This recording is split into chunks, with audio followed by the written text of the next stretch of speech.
حافظ قرآن هم یم. د ټول نه اول ځل تعالی شکر ادا کوم چې تعالی ماله په ملاکن بورډ کې فرست پوزیشن راکړو.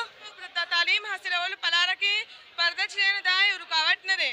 رب العزت لاکھ لاکھ شکر دی چې جامعة المحسنات ته په اتم سال باندې دا اعزاز رب ذوالجلال ورکړو. میدان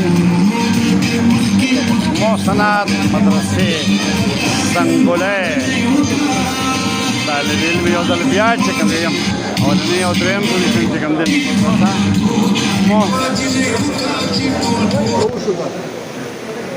زما نوم دی زهره نور، د پلار نوم مې دی نور زمان خان. زه رمونډه ټاکور اوسېدونکی یم او په جامعة المحسنات اکیډمي کې سبق وایم، د هغې طالبه یم. حافظ قرآن هم یم او په ملاکن بورډ کې فرست پوزیشن اخیستی دی. زه د خپلو استادانو ډېر ډېر شکریه ادا کوم او دا زما د والدینو دعا وه، زما د استادانو محنت و. زه د ټول نه اول د ادارې محتمیم قاري فضل نعیم صاحب د هغې شکریه ادا کوم او بیا خاص د ډاکټر فضل کریم صاحب او علماء کرام، اساتذه کرام او معلمات ډېر زیات شکرګزار یم، ځکه د هغې په وجه باندې مونږ دې مقام ته چې کوم دی هغه راورسېدلو. السلام علیکم ورحمت الله وبرکاته. د ټول نه اول زه د الله رب العالمین شکر ادا کوم چې الله رب العالمین ماله چې دی نو دې دومره مقام ته راورسولم. زما نوم دی کوثر صاحب، د پلار نوم مې دی بخشال صاحب. زه چې دی نو د من سنګولۍ تحصیل په لامبټ سره تعلق لرم او د جامعة المحسنات طالبه یم. زه د خپلو استادانو په محنت سره نن دې مقام او مرتبې ته الله رب العالمین راورسولم او د خپل مور او پلار په دعاګانو سره زه نن دې مقام ته راورسېدلم. زه په اخره کې خپلو خویندو ته دا پیغام کول غواړم چې د تعلیم حاصلولو په لاره کې پرده چې دی نو دا یو رکاوټ نه دی. مونږ د پردې سره چې دی نو ما علم هم کړی دی او د هغې نه اوس مې دا اراده ده چې په مستقبل کې زه د نبی علیه السلام په حدیثو کې PhD وکړم.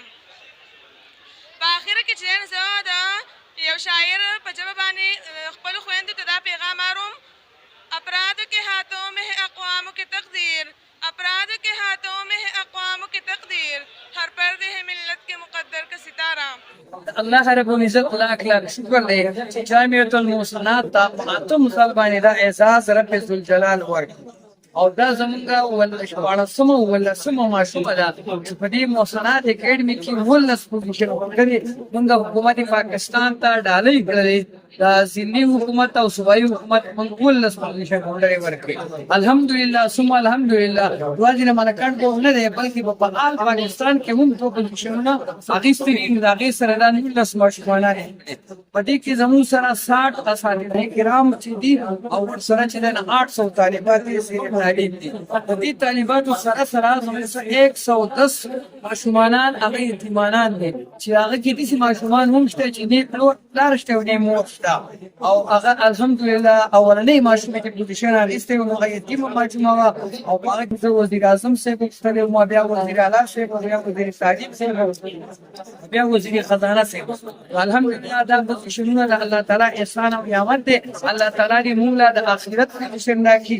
دومره ده چې صرف موږ د ضلعي حکومت نه دا وایو چې صرف موږ له دومره وکړي چې زموږ د مدرسې خواته سره هغه ګن بلا کچرۍ چې موږ له یو ښایسته غټ باسکټ راکړي.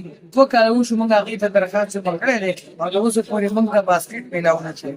موږ به تاسو ته تحفه درکوو خو تاسو موږ ته لږ نظر کوئ.